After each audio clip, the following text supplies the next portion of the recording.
নানা অনিয়ম, দুর্নীতির এবং অর্থ লুটপাটের অভিযোগ তুলে যশোর নার্সিং ও মিডওয়াইফারি কলেজের নার্সিং ইন্সট্রাক্টর ইনচার্জ খুকু বিশ্বাসের পদত্যাগের দাবিতে আন্দোলনে নেমেছেন কলেজের শিক্ষার্থীরা। উনি কিছুতেই আমাদের সুন্দর করে আগে কথাগুলো বলতে দেবে না। উনি সবসময় এত বাজেভাবে কথা বলে, এমনকি আমাদের মা বাবা তুলে কথা বলে কোন ফ্যামিলি থেকে উঠে আসতো তোমরা? সবার ফ্যামিলি থেকে তো সবসময় 500 টাকা 1000 টাকা দেওয়া সম্ভবই সামর্থ্য থাকে না।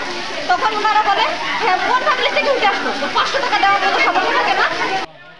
এক পর্যায়ে আন্দোলনের মুখে পদত্যাগ করেন তিনি। রোববার শিক্ষার্থীদের আন্দোলনের মুখে পদত্যাগ করেন খুকু বিশ্বাস।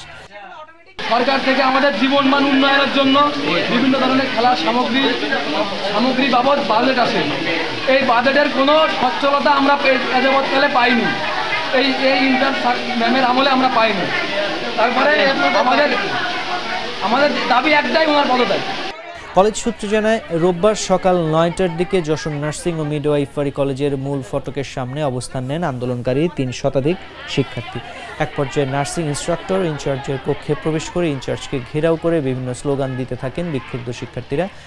সরাসরি ঘুমের হুমকি দিচ্ছে যে ঘুম করে দিব, আমি কিন্তু রাস্তায় দেখালে ঘুম করবো, আমার পাশেও মুখে যাই। তখন সেটা যখন আমরা আমাদের কর্তৃপক্ষ আমাদের ইনচার্জকে জানাই, উনি তখন ওনাকে সাপোর্ট করে ওনাকে আগলে রেখে ওনার হয়ে উনি ওদেরকে ঘুমের হুমকি দিচ্ছে। আমরা বলছি আমরা ওনার কাছে নিরাপদ না।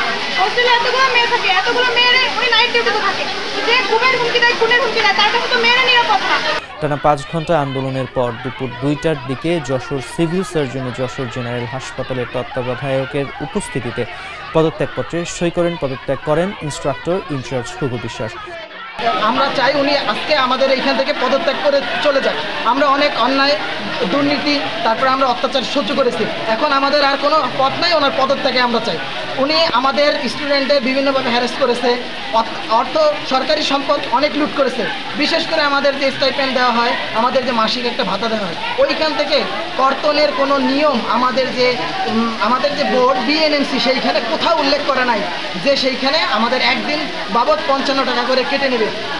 পদত্যাগের পর ভারপ্রাপ্ত দায়িত্ব নেন nursing instructor Arjina Khatun. Jessore civil surgeon doctor Mahmudul Hasan বলেন, আন্দোলনকারী শিক্ষার্থীরা ইনচার্জের রুমে ঢুকে তাকে অবরুদ্ধ করে রাখেন। আমরা খবর পেয়ে ঘটনাস্থলে এসে শিক্ষার্থীদের অভিযোগগুলো শুনি এবং ইনচার্জের সঙ্গে কথা বলি।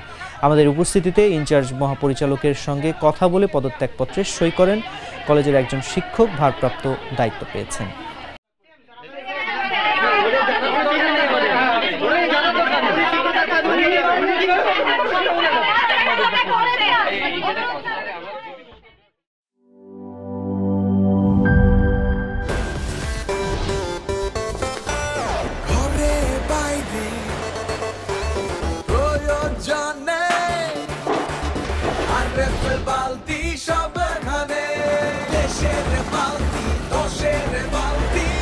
আরএফএল বালতি, দেশের বালতি, দশের বালতি।